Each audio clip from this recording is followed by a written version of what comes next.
रिश्ता क्या कहलाता है क्या आज के एपिसोड में हम देखेंगे कि दादिसा के साथ मनीषा, मनोज और कियारा भी घर छोड़ने की बात कर रहे रहते हैं। वही विद्या अरमान को बताती है कि मनीषा ने कैसे दादिसा को कहा था कि दादिसा हमें भी यहाँ रहने की इच्छा नहीं है, पर दादिसा ने मना कर दिया था ये बोलकर कि नहीं विद्या, यहाँ पर जो भी होगा वो यही होगा, और वैसे भी अगर आप लोग भी यहाँ से चले गए तो पोद्दार हाउस जो है वो पूरा का पूरा कृष का और जवाइसा का हो जाएगा और पोद्दार का नामो निशान नहीं रहेगा। इसलिए आप लोग यहीं से जंग लड़ो, हम बाहर रह कर लड़ेंगे।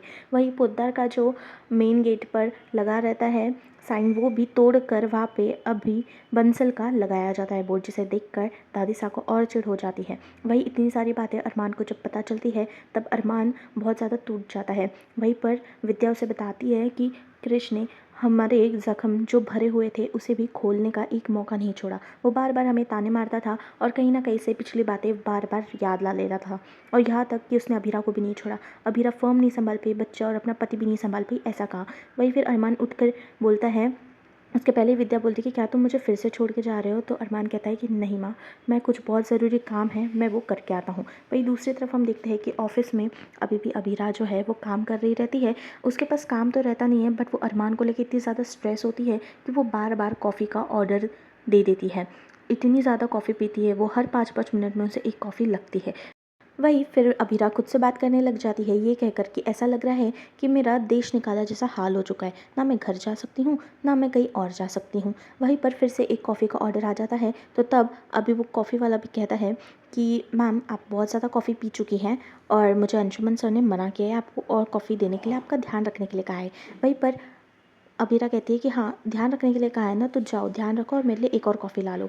और वहीं पर फिर अभीरा उठती है और कहती है कि चलो मैं कुछ और काम कर लेती हूँ, मेरा ध्यान भटक जाएगा, और वो ऑफिस को साफ़ सफाई में लग जाती है। वहीं दूसरी तरफ कॉफ़ी वाले को आते देख वो जल्दी से कॉफ़ी ले लेती है और कॉफ़ी पीती है। पर वो कलीग सोचता है अपने वॉच को देख के, अभी तो टाइम भी हो गया है, ऑफिस बंद हो चुका है, सब घर जा चुके हैं, पर पता नहीं मैम कब जाएगी। दूसरी तरफ कियारा को हम क्रिश से लड़ते हुए देखते हैं। क्रिश कहती है कि आपके पास पैसे उड़ाने के लिए बहुत पैसे हैं, पर एनजीओ में पैसे लगाने के लिए बिल्कुल पैसे नहीं है। और तब क्रिश बोलता है कि मुझसे तमीज़ से बात कर, ठीक है ना, मेरा हाथ उठ जाएगा। वहीं पर कियारा कहती है कि हाँ फूफसा आप ही दे दो, क्योंकि वैसे भी आज देखो ना, जिसके पास तमीज़ नहीं है वो तमीज़ की बात कर रहा है। वहीं पर क्रिश इतने ज़ोर से चिल्लाता है और हाथ उठा लेता है कि तभी वक्त पर अरमान आ जाता है और वो हाथ को उठने से पहले ही नीचे फेंक देता है और क्रिश को ज़ोरदार थप्पड़ लगाता है। और ये सब देखकर घर वाले जो है वो बहुत ज़्यादा सहम जाते हैं। अरमान की एंट्री अचानक से हो जाती है, पर ये सब देखकर क्रिश बहुत ज़्यादा हमें डरा हुआ दिखाई देता है। और वही अरमान जो है वो क्रिश को कहता है कि तमीज़ की बात तो तू कर ही मत, तू बड़ा बेटा था इस घर का, पर तूने क्या किया, तूने दादी सा, विद्या माँ और मेरी अभीरा को बहुत ज़्यादा तकलीफ़ दी है, बहुत सारी ठेस पहुँचाई है ना तूने, तो तू देख कब। और वो उस अभीरा के लिए भी क्रिश को मारने लग जाता है। वही जो है अरमान बहुत ज़्यादा मारता है, और तभी बीच में क्रिश के पापा आ जाते हैं। और तभी ये सब देखकर जो अरमान है वो रुक जाता है 2 मिनट के लिए, और फिर वो उसके पापा को देख के कहता है कि आप और क्रिश तो सारे नाते भूल चुके हैं, पर अगर आप आज बीच में आए तो मैं भी ये सारे नाते भूल जाऊंगा। ये देखकर वो बहुत डर जाते हैं कि तभी मनीषा आती है और अरमान को कहती है कि बस बेटा बस हो गया, इसके किए की सज़ा जो है वो ना उसे ज़रूर मिलेगी। वही अरमान कहता है कि हर एक किए की सज़ा भगवान नहीं देने आता है, और मैं इसका बड़ा भाई हूँ ना, तो कुछ कुछ सज़ा मैं भी दे सकता हूँ, क्योंकि अगर छोटे गलती करते हैं तो उसका बड़ा भाई आ चुका है उसकी गलती सुधारने के लिए, ये भी उसे पता चलना चाहिए। और फिर वो उंगली दिखा के कृष्ण को धमकी देता है, सारे नाते भूल चुका है, पर ये जो प्रॉपर्टी जो घर तूने सबसे छीना है ना, वो मैं उन्हें वापस दिलाऊंगा, और इस घर में वापस दादी सा, विद्या और अभीरा जिनका हक है वो वापस आएंगे। तू तेरे दिन जो है वो गिनना चालू कर दे, क्योंकि ये सब मैं तुझसे वापस छीनने वाला हूँ। वहीं पर जब सिक्योरिटी गार्ड को बुलाया जाता है तो तब भी सिक्योरिटी वाले बोलते हैं कि हमने अरमान सर का नमक खाया है तो हम इसे बाहर नहीं फेंक सकते हैं। और वही अरमान फिर वहाँ से देखते ही देखते चला जाता है। वही दूसरी तरफ जो विद्या है वो, उसे पता चलता है विद्या और दादी साहब को, क्योंकि कियारा का फ़ोन आ जाता है। और तब विद्या कहती है अच्छा इतना मारा है अरमान ने, मुझे तो पता ही नहीं था। वहीं पर कियारा और बातें बताने ही वाली रहती है कि तभी दादी सा फ़ोन काट देती है और विद्या बोलती है कि अरे कुछ बोल क्यों नहीं रही है, तो दादी सा ऐसा बहाना बताती है कि नेटवर्क इशू है उसकी वजह से हो नहीं पाया। वहीं पर अरमान जल्दी से आता है और दादी सा के पैरों में गिर जाता है, विद्या के भी पैरों में गिर जाता है और माफ़ी मांगने लग जाता है कि मुझे माफ़ कर दो, ये सब जो भी हुआ है वो मेरे वजह से हुआ है, अगर मैं छोड़ के नहीं गया रहता तो आप लोगों को इतनी तकलीफ़ हुई नहीं रहती और आज आप लोग भी खुश होते और ये सब सिचुएशन में नहीं होते। वही दादी साहब बोलती है कि हाँ तुम सही कह रहे हो, ये सारा ब्लेम तो तुम्हारे पे ही डालने वाली हूँ, क्योंकि तुम्हारी ही सब गलती है, क्योंकि तुमने कभी सोचा ही नहीं कि तुम्हारे डिसीजन का क्या अंजाम होगा, हमेशा दूसरों पे ही डाला है और इसी बात का नतीजा है ये। और तभी अरमान कहता है कि दादी सा आप टेंशन मत लो, ये जो भी है ना मैं सब सुधार दूंगा। पर दादी सा कहती है कि उसका टाइम जा चुका है और अभी उस परिवार को जो तुम 7 साल पहले भूल चुके थे ना, वही परिवार ये है और यही परिवार अब भूल चुके हैं। वही विद्या को दादी सा बोलती है कि तुम्हारे नाम का बेटा आ गया हो तो खाना खा ले। वहीं पर विद्या और अरमान एक दूसरे को खिला रहे रहते हैं कि दादी सा खुद खाती है और इन लोगों का प्रेम बीच में देखकर वो थोड़ी घबरा जाती है कि कहीं विद्या अरमान को फिर से इस घर में जगह ना दे दे। वहीं पर अरमान बार बार बाहर दिखता है अभीरा के रहा, तो वही दादी से उसकी प्लेट ले लेती है और तभी अरमान कहता है कि नहीं नहीं मैं कर लेता हूँ। और फिर वो सोचता है कि इतना टाइम हो गया है पर तब भी अभीरा अभी तक आई नहीं है। और उसके एडवोकेट का देख कर वो कहता है कि चलो मैं इस बात से खुश हूँ कि उसने अपने एडवोकेसी छोड़ी नहीं है करके। वहीं पर ये सब होने के बाद अभी अरमान जो है वो विद्या को दवाई देने के लिए जब जाता है तो तभी दादी साहब वो दवाई छीन लेती है और कहती है कि ये दवाई देने के लिए भी अब 7 साल लगाओगे। और वो खुद ही विद्या को दवाई दे देती है और वो वहाँ से जाने ही लग जाते हैं कि तभी अरमान के फ़ोन में एक मैसेज आता है गीतांजलि का। और गीतांजलि को वो पूछता है क्या वो ठीक है हमारा, तो वो कहती है कि हाँ। वहीं पर अरमान जब पूछता है कि अभीरा कहाँ है तो तभी दादी साहब बोलती है कि उसकी टेंशन तुम्हें लेने की ज़रूरत नहीं है और कुछ भी तुमको टेंशन हो तो हमारे रूम में बिल्कुल भी मत आना। वहीं पर अरमान बाहर ही रह जाता है हॉल में और वो अभीरा के लिए बहुत ज़्यादा टेंशन में रहता है कि अभीरा कैसी होगी, कहाँ होगी और आखिर उसके साथ क्या हो रहा होगा, अभी तक आखिर वो घर क्यों नहीं आई। वहीं पर हम देखते हैं कि गीतांजलि का उसको मैसेज आता है पर उसके पास ही हम देखते हैं कि दादी साहब का फ़ोन में अभीरा का मैसेज आता है। वो जब ओपन करने जाता है तब दादी साहब आ जाती है और अरमान उसे बताता है कि अभीरा का मैसेज है। तो दादी साहब बोलती है कि वो हमारे लिए, तुम्हारे लिए नहीं, तुम्हें फालतू की टेंशन लेने की ज़रूरत नहीं है। वहीं दूसरी तरफ हम देखते हैं कि अरमान जो है वो फ़ोन लगा रहता है गीतांजलि को और उसके बाद अभीरा को कोशिश करता है फ़ोन लगाने की। वहीं दादी सा और विद्या कहती है कि देख लेना अभीरा तो ढूंढ लेगा अरमान। पर तभी अरमान जो है वो बार बार अभीरा का इंतज़ार कर रहा रहता है पर अभीरा दिखती ही नहीं है और वो कॉल लगाने की कोशिश भी करता है तो अभीरा उसका फ़ोन पिकअप नहीं कर रही रहती है।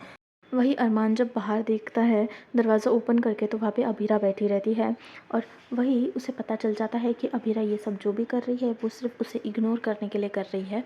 तो वो भी ज़्यादा ध्यान नहीं देता है पर वो चुपके से अभीरा को देख रहा रहता है क्योंकि अभीरा बाहर ही मुँह लटकाए हुए बैठी रहती है, जिसे देखकर अरमान को बिल्कुल अच्छा नहीं लगता। अरमान कहता है कि आखिर तुम्हें इतना मुझसे प्रॉब्लम क्यों हो रहा है, ज़रा देखो तुम्हारी हालत क्या हो गई, तुम कितनी ज़्यादा मुश्किलों से गुजरी हो अभीरा। अगर मुझे इस बात का ज़रा भी अंदाज़ा होता तो मैं कभी शायद तुम्हें छोड़ के ही नहीं गया रहता। और देखो ना मैं कितना बुरा हूँ, 7 साल पहले भी मैं तुम्हें तकलीफ़ दे रहा था, 7 साल पहले भी तुम मेरे लिए रो रही थी और अभी भी मेरे लिए ही रो रही हो। क्या करना है, इतना मनहूस किस्मत है ना कि तुम्हें खुशी देने का सोचता भी हूँ तो दे नहीं पाता हूँ।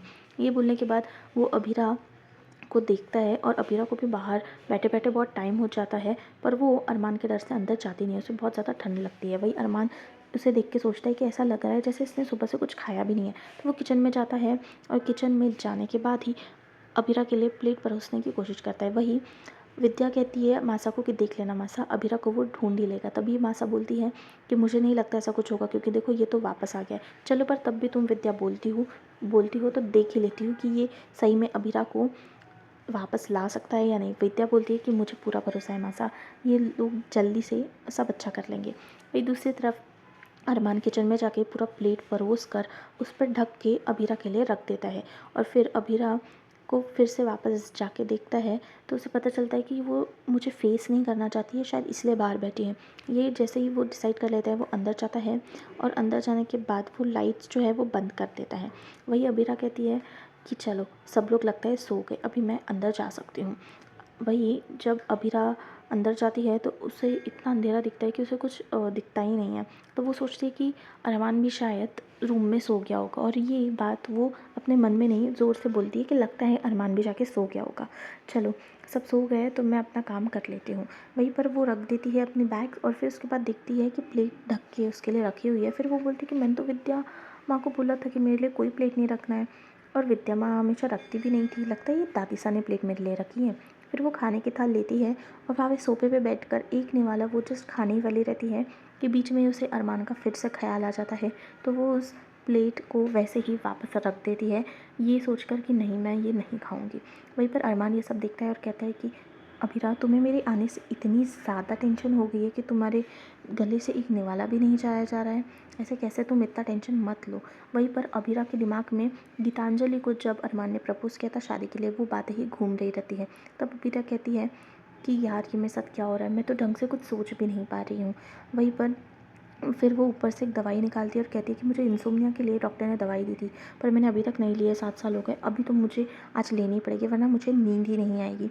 वो जैसे ही वो गोली लेने की कोशिश करती है, वहीं से अरमान जो है वो जल्दी से उठ जाता है और ये कहता है कि नहीं, ये गोली तुम नहीं लोगे अबीरा। ऐसा करके अबीरा को बहुत बड़ा झटका दे देता है, क्योंकि अबीरा को लगता है कि अरमान जो है वो अंदर सोया रहता है, पर नहीं, अरमान उसी वक्त उठकर उसे रोकने की कोशिश कर लेता है। पर जैसे ही अबीरा देखती है कि अरमान उसे रोकने की कोशिश कर रहे हैं, वो जल्दी से गोली ले लेती है और गोली लेने के बाद विद्या और बाद दादी साहब के पास जाकर वो सो जाती है। वही दादी से ये सब देख रही रहती है और वो फिर पलट जाती है, तो पलटते ही उसे बाहर अरमान दिखाई देता है उनकी राह देखते। वही देखते ही देखते अरमान भी सो जाता है और सुबह हो जाती है। सुबह होते होते ही दादी साहब जो है अबीरा के साथ आकर पानी की बकेट हमें लाते हुए दिखती है। वहीं पर जो विद्या है वो कहती है कि मैं आपकी मदद कर देती हूँ किचन में चाय कॉफ़ी बनाने के लिए। पर वही दादी साहब और विद्या के बीच में हमें हमेशा की तरह लड़ाई देखने के लिए मिलती है। दादी से कहती है कि नहीं नहीं, मुझे चाय में शक्कर चाहिए है, नमक वाली चाय मुझे नहीं पीना। और तभी डोर पे कोई आता है, तो तब अबीरा जाती है तो वो दूध वाला रहता है। वही दूध देते देख कर अबीरा कहती है कि बाबा बाबा, ये क्या है, इतना पतला दूध, इतना पतला दूध तो हो ही नहीं सकता। वहीं पर वो जो दूध वाला है वो गाय के ऊपर ब्लेम डाल देता है और फिर उसे बिल देता है। वहीं पर जो अबीरा है वो कहती है कि नहीं देखो, अगर आपने ऐसे ही हमेशा पैसा बढ़ाया ना, मैंने आपको पहले कहा था कि मैं पैसे बिल्कुल भी बढ़ा के नहीं दूंगी। आप तो 1.5 रुपये से ज़्यादा एक दिन का पैसा ले रहे हो, ये गलत है। अगर आपने ऐसा किया ना तो देख लेना, मैं आपकी जाके कंप्लेन कर दूंगी गाय को। फिर वो गाय भी बोली कि किस इससे पाला पड़ा है। और वही ये बात सुनकर अरमान जो है वो हंसने लग जाता है। तो वही दूसरी तरफ हम देखते हैं कि गीतांजलि जो है वो अमारा का बहुत अच्छे से ध्यान रख रही रहती है। तभी जो अमारा है वो कहती है कि मुझे ये सब फालतू एक्सरसाइजेस नहीं करना है, प्लीज़ आप बताओ ना पापा कहाँ है करके, मुझे पापा से मिलना है। वही गीतांजलि ने कितनी भी बातें अमारा को बताने की कोशिश की, पर तभी अमारा अपने पापा से मिलने की ज़िद करती है। वही फिर अमारा का ध्यान भटकाने के लिए जो गीतांजलि है वो बोलती है कि पापा कुछ काम से गए हैं तो वो वापस आ जाएंगे। वो एक चिट्स का बाउल निकालती है और कहती है कि अगर देखो इसमें से एक चिट निकालो और तुम्हारे पापा आने के बाद हम लोग सब एक फैमिली ट्रिप पे घूमने जाएंगे। वही हमारे इस बात से बहुत खुश हो जाती हैं। वो निकालती है चिट और उसमें शिमला निकलता है। वो कहती है आई लव शिमला। वही गीतांजलि कहती है कि तुम्हें तो शिमला पता भी नहीं है और तुम्हें अभी से प्यार हो गया। वहीं पर अमारा कहती है कि हाँ, हमारा फर्स्ट फैमिली ट्रिप होगा ये, है ना। वही गीतांजलि की जो हंसी है वो गायब हो जाती है ये सुनकर, क्योंकि उनकी फैमिली तो एक है ही नहीं। वही दूसरी तरफ हम देखते हैं कि अरमान विद्या माँ के लिए चाय बनाने के लिए जाता है, पर तभी वो देखता है कि अबीरा ने भी चाय रख दी है। तो अरमान कहता है कि ठीक है, मैं खुद के लिए कॉफ़ी बना देता हूँ। बट उसे कॉफ़ी बनाने के लिए कुछ इंग्रेडिएंट्स मिल ही नहीं रहते, कोई सामान नहीं मिल रहा रहता है। वो अबीरा को पूछता है तो अबीरा साइड होके सारे सामान उसके सामने रख देती है, बट उससे बात नहीं करती है। वही हम प्रोमो में देखने वाले हैं कि विद्या के ऑपरेशन के लिए डॉक्टर के पास अरमान और जो अबीरा है वो चले जाते हैं। वहीं पर डॉक्टर कहते हैं कि अभी हम उससे और देर नहीं करेंगे। वहीं पर रिकवरी के लिए कितना टाइम लगेगा ये पूछने पर अबीरा को जवाब मिलता है कि आप दोनों बहू और बेटे जैसे अगर किसी के भी माँ बाप के बच्चे हो तो वो जल्दी ही ठीक हो जाएगी। वही अबीरा कहती है कि पर हम दोनों हस्बैंड वाइफ नहीं हैं। वहीं पर अबीरा अंशुमन से कॉल पर बात करती है कि ठीक है, तुम अपना काम करके जल्दी आ जाओ, हमारी शादी की डेट भी फाइनल होने वाली है अंशुमन। वहीं पर अरमान ये सब सुनकर अबीरा को क्वेश्चन करता है कि आखिर ये अंशुमन कौन है अबीरा। तो दोस्तों, आपको ये एपिसोड कैसा लगा? नहीं होगा तो चैनल को सब्सक्राइब